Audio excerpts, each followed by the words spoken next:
La quarta commissione è una commissione che ha competenze nella valutazione di quelli che sono gli effetti della nostra legislazione. Oggi però qui abbiamo anche il piacere di aver avuto altri soggetti istituzionali che non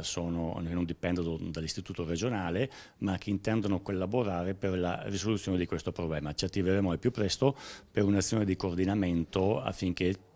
si possano avere le linee guida regionali valide per tutto il territorio, sia per gli operatori del volontariato, ma anche e soprattutto per gli istituti che applicano tutte le norme a cui sono assoggettate le manifestazioni di volontariato. Penso sia molto importante predisporre a livello regionale delle linee guida per le manifestazioni temporanee. Ci sono troppe incertezze, ci sono aspetti burocratici da superare e ci vuole invece il raggiungimento degli obiettivi per tutte le manifestazioni, la solidità, la sicurezza, la parte dell'igiene, e quindi ben venga appunto questo incontro con i responsabili delle commissioni provinciali appunto di vigilanza, per poi partire assieme alla Giunta, ma soprattutto con la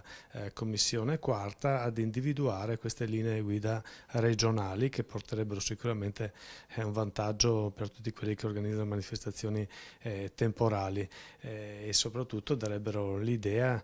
di una valorizzazione ulteriore delle tante manifestazioni, delle tante presenze che sono nel Veneto, che valorizzano la nostra regione e incrementano anche lo sviluppo. Oggi c'è una normativa talmente farraginosa,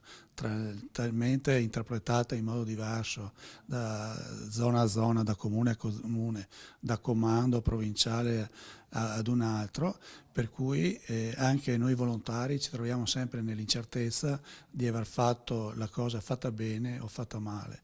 Noi vorremmo delle linee guida chiare che ci dicano quali sono le cose che dobbiamo rispettare, quali sono le documentazioni che dobbiamo presentare, quali sono gli oneri a nostro carico. Noi li eseguiamo in una maniera precisa, ma devono essere gli stessi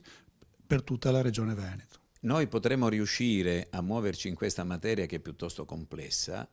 intanto individuando un percorso formativo per coloro che devono dare le autorizzazioni affinché vi sia una uniformità di indirizzo nell'interpretazione delle norme. E per quest'ultima questione vale la pena che la Regione riesca a mettere intorno a un tavolo tutti coloro che devono esprimere un giudizio e scrivere insieme una linea guida che sia uno strumento semplice, agile, affinché attraverso l'utilizzo di questo strumento diventi più facile il rilascio delle licenze.